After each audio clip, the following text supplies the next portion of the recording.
नमस्कार, आदाब, बहुत-बहुत स्वागत आप सभी का। आप देख रहे हैं खास कार्यक्रम नज़र और नज़रिया। मैं हूँ आपके साथ बुशरा खानम फहद।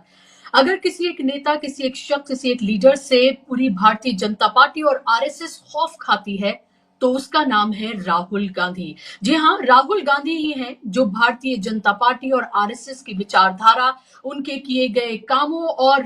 जो उनकी नीतियां रही हैं और देश के बारे में जो उनकी सोच रही है, उस सब को लेकर सबसे ज्यादा कड़ा और गहरा प्रहार अगर कोई विचारों के आधार पर करता है तो वो राहुल गांधी हैं। राहुल गांधी आरएसएस और बीजेपी का नाम एक साथ एक सांस में लेते हैं। उनके अलावा शायद ही कोई इस तरह से हमला बीजेपी और आरएसएस के ऊपर करता हो। यही वजह है कि बीजेपी और आरएसएस के निशाने पर अगर सबसे ज्यादा कोई लीडर रहता है तो वो राहुल गांधी हैं। और इससे इस बात से अंदाजा लगाइए कि अब तक अलग अलग मामलों को लेकर राहुल गांधी के ऊपर लगभग 3 दर्जन के करीब मैं कह सकती हूँ कि एफआईआर अलग अलग मामलों में दर्ज कराई गई हैं। ताजा मामला जुड़ा हुआ है जब दिल्ली में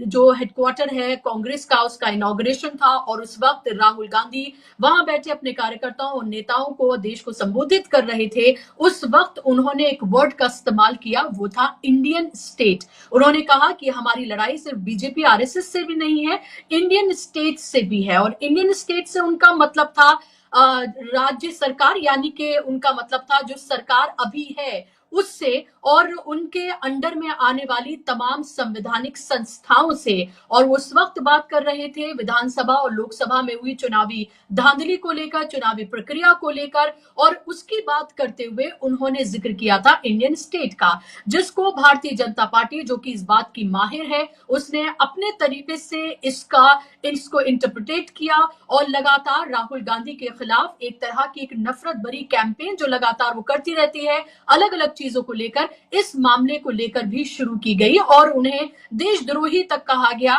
जो लगातार राहुल गांधी के साथ चस्पा करने की कोशिश की जाती रही है कि वो किस तरह से विदेशी ताकतों से मिले हुए हैं, किस तरह से वो देशद्रोही गतिविधियों में संलिप्त रहते हैं। इस तरह की तमाम बातें भारतीय जनता पार्टी कहती आई है, क्योंकि उन्होंने, राहुल गांधी ने मोहन भागवत पर कड़ा प्रहार किया था, क्योंकि मोहन भागवत ने यह कहा था कि 22 जनवरी को जब प्राण प्रतिष्ठा हुई थी, दरअसल असली आजादी तब मिली थी भारत को। ये उन शहीदों का, आजादी की पूरी लड़ाई का अपमान है। उनको लेकर तो एफआईआर दर्ज नहीं हुई, लेकिन राहुल गांधी ने जो इंडियन स्टेट वाला जो उन्होंने बयान दिया, उसको लेकर, बयान उन्होंने दिल्ली में दिया था लेकिन गुवाहाटी में उनको लेकर एफआईआर दर्ज कराई गई है। मोहनजीत चेतिया नाम के एक शख्स है जिन्होंने ये एफआईआर दर्ज कराई है। उन्होंने कहा है कि फ्री स्पीच की जो तमाम सीमाएं हैं उनको पार कर दिया गया है। जिन धाराओं में राहुल गांधी पर एफआईआर दर्ज कराई गई है वो नॉन बेलेबल हैं, यानी कि गैर जमानती हैं, और इसके लिए अगर उनको जमानत मिलेगी तो कोर्ट जाना ही उनको पड़ेगा। राहुल गांधी को किस तरह से प्रताड़ित किया जाए, किस तरह से परेशान किया जाए, किस तरह से एक कोर्ट से लेकर दूसरे कोर्ट, एक राज्य से लेकर दूसरे राज्य, वो इन्हीं मामलों में उन्हें उलझाया जा सके, इस सब की नाकाम कोशिश भारतीय जनता पार्टी की तरफ से लगातार की जा रही है। और इस सब में अब एक और चीज ऐड हो गई है, जो नई नई एफआईआर उनके ऊपर दर्ज कराई गई है। जिन धाराओं में दर्ज कराई गई है वो दरअसल भारत की संप्रभुता, एकता और अखंडता को खतरे में डालने वाले कामों के लिए हैं, जिसमें 152 और 197 1D, ये वो बीएनएस की धाराएं हैं जिनके तहत राहुल गांधी के खिलाफ गुवाहाटी में मामला दर्ज कराया गया है। आप ये भी समझिए कि बयान उन्होंने दिल्ली में दिया था, एफआईआर उनके ऊपर दिल्ली में दर्ज कराई जानी चाहिए थी। या तो जो शख्स है उसे ये भरोसा नहीं था कि अमित शाह की जो दिल्ली पुलिस है वो इस तरह से वो काम कर पाएगी जिसकी उसको चाहत है, तो इसलिए गुवाहाटी तक का उसने सफर तय किया। लेकिन गुवाहाटी आप समझ सकते हैं, हेमंत बिस्व शर्मा जब राहुल गांधी की यात्रा निकल रही थी वहां से, तब भी किस तरह से क्या क्या वहां,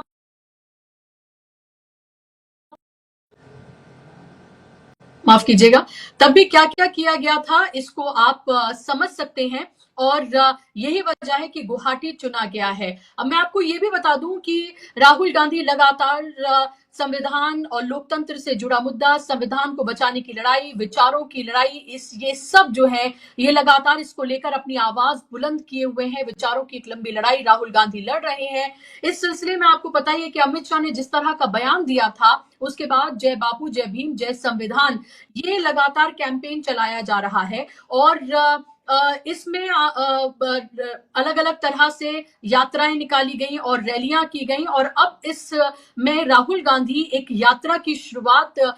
मध्य प्रदेश के मऊ से करने जा रहे हैं, जो 27 तारीख को एक बड़ी रैली वहां पर की जाएगी। और उसके बाद बताया जा रहा है कि वहां से यात्रा राहुल गांधी अपनी शुरू कर सकते हैं। तो राहुल गांधी लगातार जिस तरह से भारतीय जनता पार्टी, आरएसएस, उनकी बनाई गई नीतियों पर प्रहार कर रहे हैं, जिस तरह से हर चीज पर वो कटघरे में खड़ा करते हैं भारतीय जनता पार्टी, नरेंद्र मोदी, अमित शाह और आरएसएस को, उससे इतनी घबरा गई है, उससे इतने खौफ में आ गई है। आपको ये भी पता है कि पहले कैसे राहुल गांधी की सदस्यता तक छीन ली गई थी। अडानी का नाम वो लेना नहीं भूलते हैं। और वो प्ले कार्ड जिसको लेकर वो पार्लियामेंट में गए थे, उसके बाद आपको पता है कि राहुल गांधी की सदस्यता तक चली गई थी, लेकिन उन्होंने माफी नहीं मांगी थी। और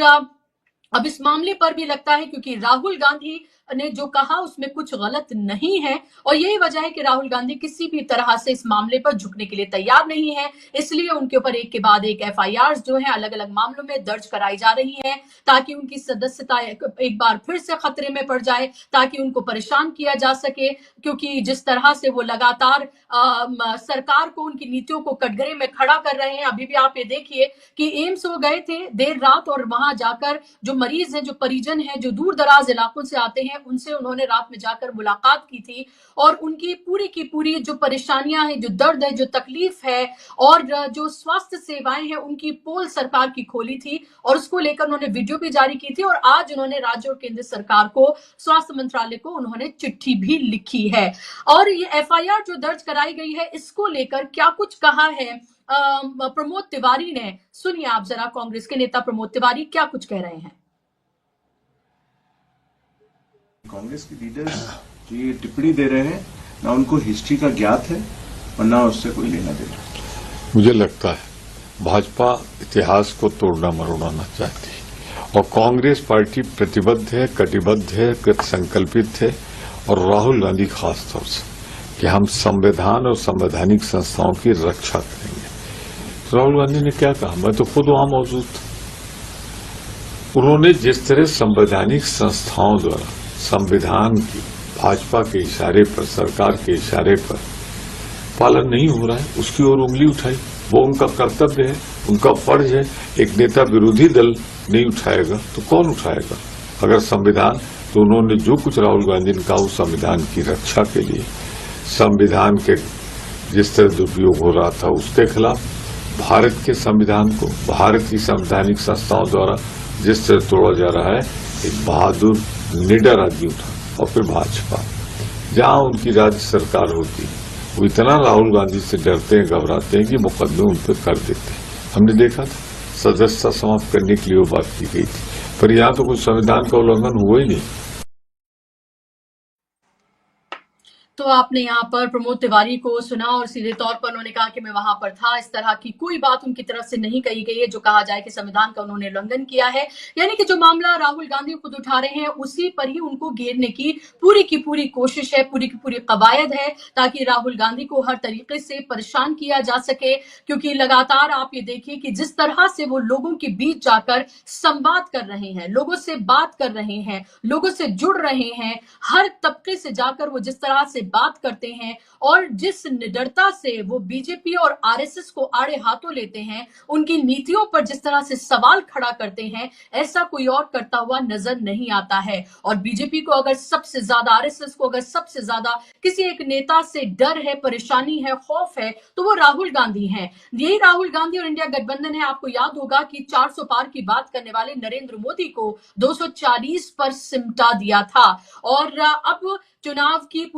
पूरी की जो प्रक्रिया है, जिस तरह से काउंटेड वोट है या जो वोटर्स की संख्या लगातार जो बढ़ रही है, इसको लेकर भी राहुल गांधी लगातार मुखर हो रहे हैं। जब वो इंडियन स्टेट की बात कर रहे थे तो उसी चुनावी धांधली और सब की बात कर रहे थे, जिसमें उन्होंने कहा कि हमारी लड़ाई सिर्फ बीजेपी आरएसएस से नहीं है बल्कि इंडियन स्टेट से भी है, यानी कि सरकार से है, यानी कि सरकार की नीतियों से है और उसके अंडर में आने वाली संवैधानिक संस्थाएं जिनको पूरी तरीके से बीजेपी ने कैप्चर कर लिया है और अपनी कठपुतली बना लिया है, जिसमें चुनाव आयोग भी आता है। क्योंकि आपको पता है हरियाणा महाराष्ट्र में चुनाव किस तरह से जीते गए, ये किसी से छिपा नहीं है। अभी भी बहुत सारे ऐसे सवाल हैं जिसका जवाब देने में पूरी तरीके से चुनाव आयोग असमर्थ है। तो ये तमाम चीजें आपस में जुड़ी हुई हैं।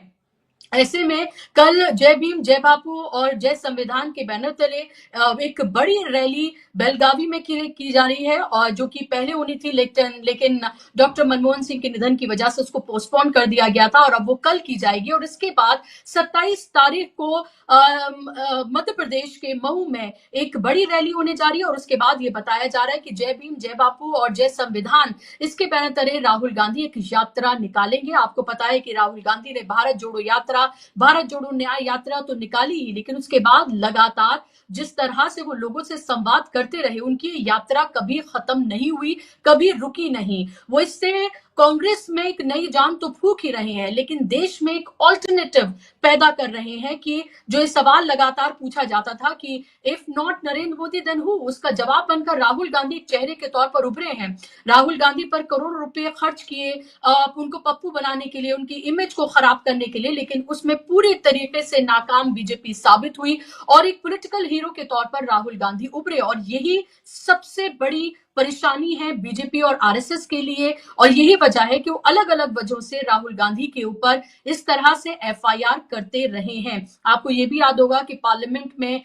राहुल गांधी ने जब नेता प्रतिपक्ष के रूप में एक डेब्यू अपना भाषण दिया था, उस वक्त आप ये देखें कि इस तरीके से परेशान हो गई थी बीजेपी कि नरेंद्र मोदी से लेकर और तमाम जो कैबिनेट मंत्री हैं वो तक उठ खड़े हुए थे। इस तरह का वार राहुल गांधी ने किया था। तो राहुल गांधी बीजेपी के लिए खौफ की वजह क्यों है, इसको समझा जा सकता है, और यही वजह है कि वो कोई भी भाषण दें उसमें बीजेपी बस ये ढूंढने में लग जाती है कि कौन सा वो ऐसा लूप होल है या कौन सी वो एक ऐसी कहानी या साजिश है जिसको वो गढ़े और उस पैमाने पर उनके खिलाफ अलग अलग जगहों पर एफआईआर दर्ज कराई जाए, उनके कोर्ट के चक्कर उनको कटवाए जाए ताकि उनको परेशान किया जा सके। लेकिन अब तक तो आप ये देखिए 10.5-11 साल में तो राहुल गांधी को परेशान नहीं किया जा सका है।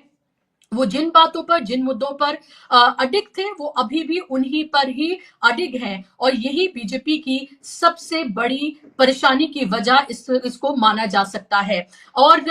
सीधे रुख करते हैं, हमारे साथ इस कार्यक्रम में कुछ मेहमान जुड़ेंगे जिनसे इस पर हम चर्चा करेंगे। अगर मेहमान जुड़ गए हो तो उनको स्क्रीन पर आप ले आइए। 2 खास मेहमान मेरे साथ जुड़ेंगे इस पूरे मामले को लेकर, क्योंकि इस पर बात करना बेहद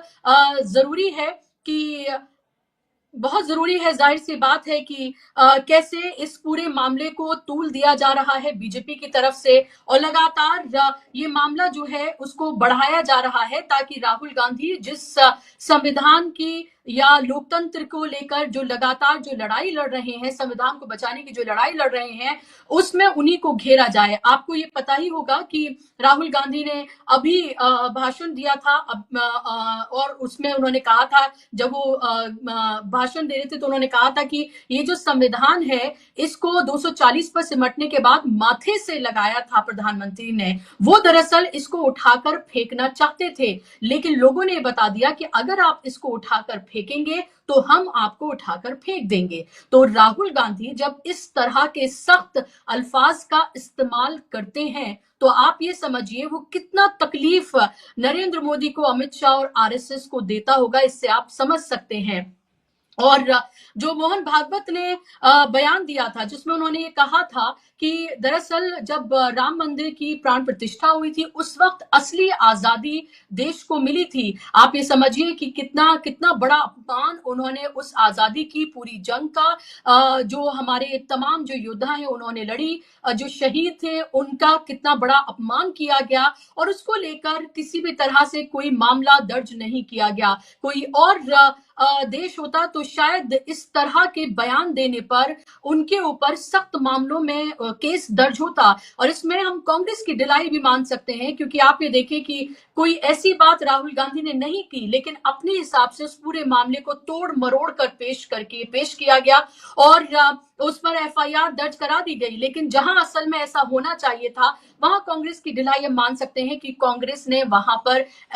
इस तरह का कोई भी मामला, कोई एफआईआर, कोई केस जो है वो मोहन भागवत को लेकर दर्ज नहीं किया है। दिल्ली में भी चुनाव है और दिल्ली में चुनाव आप समझ सकते हैं कि किस तरह से त्रिकोणीय मुकाबला यहाँ पर होता हुआ नजर आ रहा है। राहुल गांधी भी पूरे दमखम से इस चुनाव में कूद गए हैं और सीधे तौर पर केजरीवाल और नरेंद्र मोदी दोनों को ही एक साथ उन्होंने कटघरे में खड़ा किया है। और ये जो लोकतंत्र संविधान को बचाने का जो पूरा मामला है वो कहीं ना कहीं दिल्ली के चुनाव में भी एक तरह से हम ये कह सकते हैं कि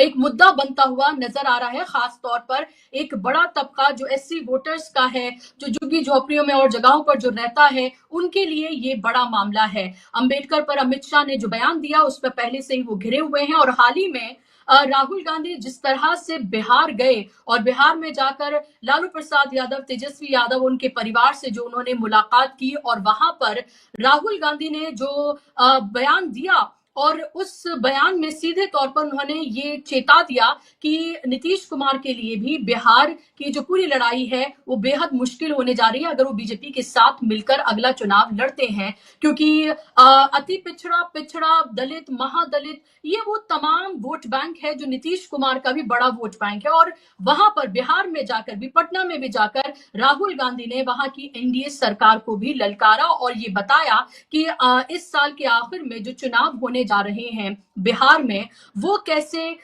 उनके लिए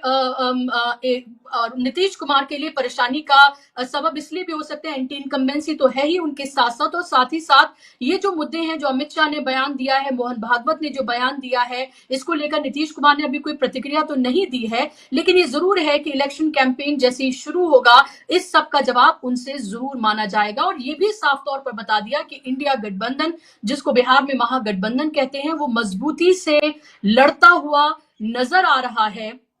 वहां पर ये साफ तौर पर देखा जा सकता है। मैं एक बार फिर से आपको सुनाना चाहूंगी प्रमोद तिवारी ने क्या कुछ कहा है राहुल गांधी पर जो एफआईआर हुई है उसको लेकर। एक बार सुनिए आप फिर से जरा। कांग्रेस के लीडर्स जो ये टिप्पणी दे रहे हैं ना उनको हिस्ट्री का ज्ञात है और ना उससे कोई लेना देना। मुझे लगता है भाजपा इतिहास को तोड़ना मरोड़ना चाहती है और कांग्रेस पार्टी प्रतिबद्ध है, कटिबद्ध है, कृत संकल्पित है और राहुल गांधी खास तौर से कि हम संविधान और संवैधानिक संस्थाओं की रक्षा करेंगे। राहुल गांधी ने क्या कहा, मैं तो खुद वहां मौजूद था। उन्होंने जिस तरह संवैधानिक संस्थाओं द्वारा संविधान की भाजपा के इशारे पर, सरकार के इशारे पर पालन नहीं हो रहा है उसकी ओर उंगली उठाई। वो उनका कर्तव्य है, उनका फर्ज है। एक नेता विरोधी दल नहीं उठाएगा तो कौन उठाएगा? अगर संविधान, तो उन्होंने जो कुछ राहुल गांधी ने कहा उस संविधान की रक्षा के लिए, संविधान के जिस तरह दुरुपयोग हो रहा था उसके खिलाफ, भारत के संविधान को, भारत की संवैधानिक संस्थाओं द्वारा जिस तरह तोड़ा जा रहा है, एक बहादुर निडर आदमी उठा। और फिर भाजपा, जहां उनकी राज्य सरकार होती वो इतना राहुल गांधी से डरते हैं, घबराते हैं कि मुकदमे उन पर कर देते हैं। हमने देखा था सदस्यता समाप्त करने के लिए वो बात की गई थी, पर यहां तो कुछ संविधान का उल्लंघन हुआ ही नहीं। तो अभी आपने प्रमोद तिवारी को यहाँ पर सुना और प्रमोद तिवारी साफ तौर पर ये बताते हुए आपको कि जो भी बयान राहुल गांधी ने यहाँ पर दिया, जिसको लेकर एफआईआर की गई है और राहुल गांधी को परेशान करने की एक तरह की नाकाम कोशिश जो की जा रही है, इस तरह का कोई बयान उन्होंने नहीं दिया है। तो इससे आप ये समझिए कि किस तरह से हताश और निराश बीजेपी यहाँ पर नजर आ रही है और किसी ना किसी को मोहरा बनाकर कोई कार्यकर्ता बीजेपी का या कोई नेता इस तरह से एफआईआर करता है राहुल गांधी के ऊपर, और ये नई एफआईआर उनके ऊपर की गई है ताकि उनको परेशान किया जा सके। वो जो यात्रा निकालने जा रहे हैं, उस यात्रा में किसी भी तरह का डिस्टर्बेंस जो है वो पैदा किया जाए, क्योंकि राहुल गांधी ने जब भारत जोड़ो यात्रा निकाली थी, आपको ये पता है कि उसका असर कितने बड़े पैमाने पर पूरे देश में हुआ था। लाखों लोग उनके साथ जुड़े थे, उनके साथ चले थे। उसके बाद उन्होंने भारत जोड़ो न्याय यात्रा निकाली, और उसके साथ साथ अलग अलग आपको ये पता है कि लोगों से वो मिलते रहे हैं। दिल्ली का चुनाव है, दिल्ली के चुनाव से पहले भी राहुल गांधी लगातार जिस तरह से लोगों से संवाद करते रहे, कभी कुलियों से बात की, छात्रों से बात की, बिहार गए तो वहां पर बीपीएस जो है के छात्र जो है उनसे उन्होंने मुलाकात की, कभी कुम्हारों की बस्ती में वो चले जाते हैं, तो कभी वो रेहड़ी पटरी वालों से मिलने के लिए चले जाते हैं, कभी वो ट्रक ड्राइवर से मुलाकात करते हैं। यानी कि देश का अलग अलग तबका, उसकी क्या समस्याएं हैं, उसकी क्या चुनौतियां हैं, सरकार से उनकी क्या मांगे हैं, क्या वो कर रहे हैं, और एक नेता प्रतिपक्ष के तौर पर, एक देश की सबसे बड़ी विपक्षी पार्टी के सरबराह होने के नाते भी वो क्या कुछ कर सकते हैं, वो उस खोज में लगातार राहुल गांधी रहते हैं और लगातार वो ये संवाद करते रहते हैं। और अभी भी आप ये देखिए कि इस ठिठुरती हुई ठंड में जब लोग अपने बिस्तरों से बाहर निकलना पसंद नहीं करते हैं, खासतौर पर नेताओं पर तो इल्जाम लगता ही रहा है कि चुनाव जब आते हैं तभी वो हमारे बीच आकर वोट मांगने के लिए आते हैं, लेकिन जब हम परेशानी में होते हैं तो कोई हमारे साथ देता हुआ नजर नहीं आता है। राहुल गांधी एम्स पहुंचे, एम्स में जाकर उन्होंने लोगों से वहां पर जो मेट्रो स्टेशन के नीचे जहां वो अपने परिजनों का इलाज करने के लिए, अपना इलाज कराने के लिए वहां जमीन पर किसी तरीके से बिना किसी व्यवस्था के, बिना किसी सुविधा के वहां पर रहने के लिए, जीने के लिए मजबूर है ताकि वो अपने परिजनों का या अपना इलाज करा सके, उनसे उन्होंने जाकर मुलाकात की। ये काम तो वैसे अरविंद केजरीवाल को करना चाहिए था, ये काम तो नरेंद्र मोदी को या स्वास्थ्य मंत्री को करना चाहिए था, लेकिन ना तो दिल्ली में सरकार है कांग्रेस की और ना ही केंद्र में सरकार है कांग्रेस की, लेकिन उसके बावजूद राहुल गांधी उनसे जाकर संवाद करते हैं, उनसे जाकर बात करते हैं, और उसके बाद फिर कांग्रेस के कार्यकर्ता वहां बाकायदा तौर पर कंबल और कुछ जरूरत का सामान लेकर पहुंचते हैं, और वहां जो लोग मौजूद थे, जो परिजन जो अपने बीमारों को लेकर आए थे, उनको वहां वो सुविधा, वो कंबल और वो सामान जो है वहां पर जाकर डिस्ट्रीब्यूट करते हैं। उसके बाद राहुल गांधी बाकायदा तौर पर चिट्ठी लिखते हैं राज्य की और केंद्र सरकार को, और पूरी तरीके से बताते हैं कि क्या क्या उन्होंने वहां पर देखा है और किस तरह से सुविधाओं का अभाव है। अलग अलग तरह के वादे तमाम सरकारों की तरफ से किए जाते रहे हैं, लेकिन आपको ये पता है कि किस तरह से हर पैमाने पर, हर महाज पर विफल साबित हुई है ये सरकार। लेकिन हरियाणा और महाराष्ट्र की जीत के बाद उसको ये लगता है कि दिल्ली भी भारतीय जनता पार्टी फतेह करने जा रही है, लेकिन जिस तरह की परिस्थितियां और जिस तरह से हर मुद्दे पर वो बैकफुट पर आ गई है, ये समझा जा सकता है कि उसकी तमाम कोशिशें नाकाम साबित हो रही हैं। हरियाणा और महाराष्ट्र में जीत हासिल करने के बाद उसको ये लगा कि शायद इसी तरीके से एक फॉर्मूला उसके हाथ लग गया है जिससे वो जीत हासिल कर सकती है, और उसी पर वार किया राहुल गांधी ने जब उन्होंने ये कहा कि हरियाणा और महाराष्ट्र के चुनाव में जिस तरह से भारतीय जनता पार्टी को जीत हासिल हुई है, चुनाव आयोग का जो पूरा रवैया रहा है उसको लेकर उन्होंने सवाल उठाए। उन्होंने ये कहा कि किस तरह से लोकसभा विधानसभा के चुनाव के बीच बड़े पैमाने पर जो वोटर्स की संख्या बढ़ी है वो एक बहुत चिंता का विषय है, और हमने जब चुनाव आयोग से इसको लेकर सवाल पूछा तो उनके पास इसका कोई जवाब मौजूद नहीं है, जवाब वो देना नहीं चाहते हैं। अभी भी अलग अलग याचिकाएं हाईकोर्ट और सुप्रीम कोर्ट में इन पूरे मामलों को लेकर लगी हुई हैं, जिनकी सुनवाई अलग अलग वक्त पर हो रही है, और कहीं ना कहीं चुनाव आयोग की पोल खुलती हुई नजर आ रही है। चुनाव आयोग की बात करना इसलिए जरूरी है कि जिस मामले में राहुल गांधी पर एफआईआर दर्ज हुई है, इस पूरे मामले पर जब राहुल गांधी ये कह रहे थे, इंडियन स्टेट की बात कर रहे थे, तो वो चुनाव आयोग की बात कर रहे थे, और चुनाव आयोग कैसे सरकार की कठपुतली बना हुआ है वो उसकी बात कर रहे थे, जिसको लेकर पूरा एक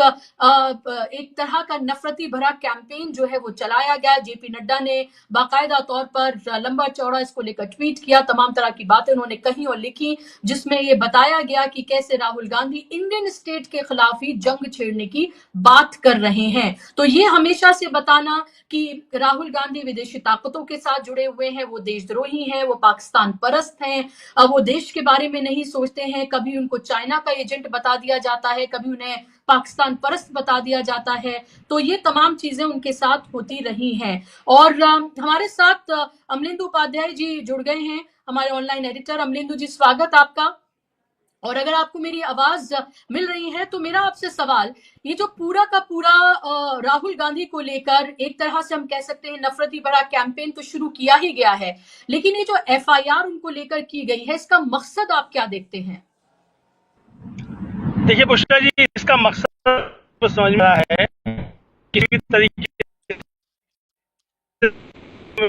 जा सके, क्योंकि आज ही रांची में जो मसला रहा था, जो सुप्रीम कोर्ट राहुल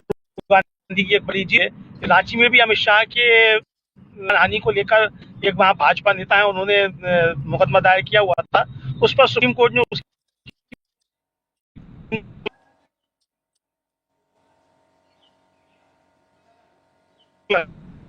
जी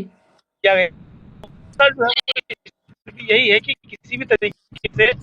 राहुल गांधी को इस तरीके से राहुल गांधी पहले कह चुके हैं कि वो इन चीजों से डरने वाले नहीं है। तो ये साफ तौर पर कि ये राजनीतिक लड़ाई ना होकर एक पॉलिटिकल जो है उसकी लड़ाई, ये एक तरीके से जी बिल्कुल, आपके आवाज बीच में कट रही, लेकिन आपसे मेरा सवाल यही कि जाहिर सी बात है कि ये एक तरह से राजनीतिक लड़ाई न होकर एक तरह का पर्सनल, यानी कि राहुल गांधी को एक विलन के तौर पर पेश किया जाए, उनको देशद्रोही बनाया जाए, उनको कभी ये कहा जाता है कि देखिए वो कैसे उन ताकतों के साथ जुड़े हुए हैं, कभी चाइना, कभी पाकिस्तान, कभी जॉर्ज सोरोस, कभी कोई और, यानी कि हमेशा ये बताना कि राहुल गांधी दरअसल देश के साथ नहीं बल्कि देश विरोधी ताकतों के साथ खड़े हुए हैं, और उसी को लेकर लगातार सवाल जो है वो खड़े किए जाते रहे हैं। और अभी भी 100 बीएनएस की धारा 152 और 157 1D के तहत जो है वो मामला दर्ज किया गया है, जो कि गैर जमानती धाराएं हैं, जिसमें दरअसल जो धाराएं हैं वो ये कहती हैं कि भारत की संप्रभुता, एकता और अखंडता को खतरे में डालने के कामों के लिए ये धाराएं लगाई जाती हैं, यानी कि सीधे तौर पर देशद्रोह नहीं, लेकिन उसी तरह की धाराएं जो हैं वो ये लगाई गई हैं, ये बताने की कोशिश कि राहुल गांधी अपने बयानों से, अपने कामों से भारत की संप्रभुता, एकता और अखंडता को खतरे में डाल रहे हैं। देखिए बुशरा जी, आज भी लगाया जा सकता है वो सवाल, क्या उसको जानकारी हेट क्या होता है, संविधान में स्टेट का मतलब क्या है। राहुल गांधी ने जिस संदर्भ में बात कही थी, हालांकि वो एक लंबी प्रक्रिया का हिस्सा हो जाएगा, लेकिन जो एफआईआर दर्ज करा दी गई थी लोकसभा में, जो उसको हुई, तो पुलिस जो राहुल गांधी से तो ये एफआईआर किया जा रहा है। गांधी जो है जिससे नरेंद्र मोदी को और पूरी भारतीय जनता पार्टी को तो वो चुनौती बंद करते मसलों में उलझे रहे, लेकिन राहुल गांधी है वो क्या कि भाई मैं इन चीजों से जड़ नहीं हूँ, आप मुझ पर 20 मत में आप कायम कर दीजिए, ये बात कहता रहूंगा, जनता की बात कहता रहूंगा। और अभी जो उन्होंने एक बात कही बुशरा जी, खासतौर से जब कांग्रेस का कार्यालय का उद्घाटन जब हो रहा था इंदिरा भवन का, उस समय उन्होंने कहा कि जहाँ किसी भी व्यक्ति के ऊपर कहीं अत्याचार होता हुआ मिलेगा तो मैं जब तक जिंदा हूं तब तक मैं वहां आपको उसकी रक्षा के लिए खड़ा मिलूंगा। तो राहुल गांधी भी इसका मतलब ये समझ रहे हैं कि खतरे किस तरीके के उनके सामने हैं और भारतीय जनता पार्टी किस तरीके की रचना रच रही है। तो यानी खतरा सिर्फ राजनीतिक नहीं है, व्यक्तिगत तौर पर उनके जीवन को खतरा भी है, ये भी राहुल गांधी इस बात को समझ रहे हैं, और उसका आभास उनका जो है वो इंदिरा भवन के उद्घाटन के समय जो उन्होंने कहा उससे भी मिलता है। जी बिल्कुल, और उनको ये भी पता है कि कैसे उनके परिवार के जो सदस्य हैं उन्होंने किस तरह से कुर्बानियां दी हैं, और इसी ये भी वजह है कि राहुल गांधी कभी किसी भी तरह से डरते हुए नजर नहीं आते हैं, झुकते हुए नजर नहीं आते हैं। वो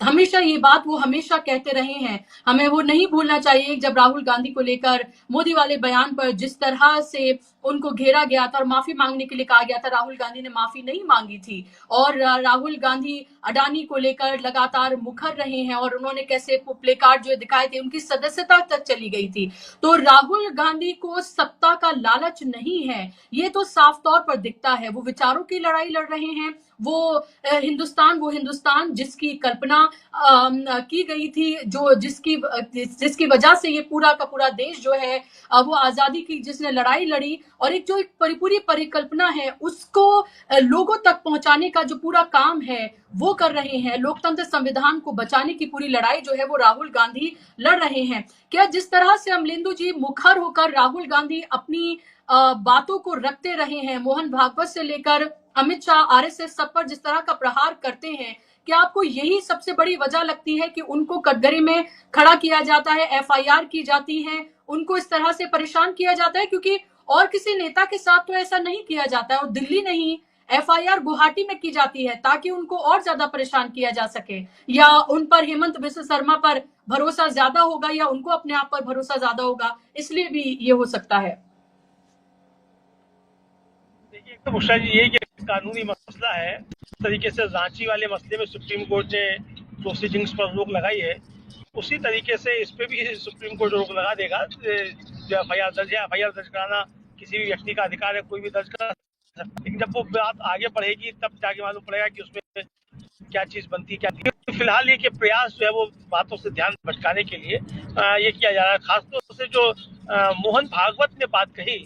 और उस पर चर्चा ना होने पाए कि मोहन भागवत ने समय कहा गया था, मोहन भागवत ने किस तरीके से हमारी आजादी पर सवाल उठाया और संविधान के ऊपर सवाल उठाया,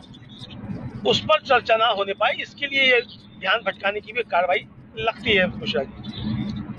जी बिल्कुल, बहुत शुक्रिया अमलेंदु जी हमारे साथ जुड़ने के लिए। और जाहिर सी बात है कि असल मुद्दों से भटकाने के लिए ये पूरी की पूरी कवायद जो है वो शुरू की गई है ताकि राहुल गांधी को टारगेट किया जा सके, उन्हें फंसाया जा सके। वो यात्रा शुरू करने जा रहे हैं, उसमें किसी तरह का व्यवधान डाला जा सके, वो यात्रा ढंग से ना कर पाए,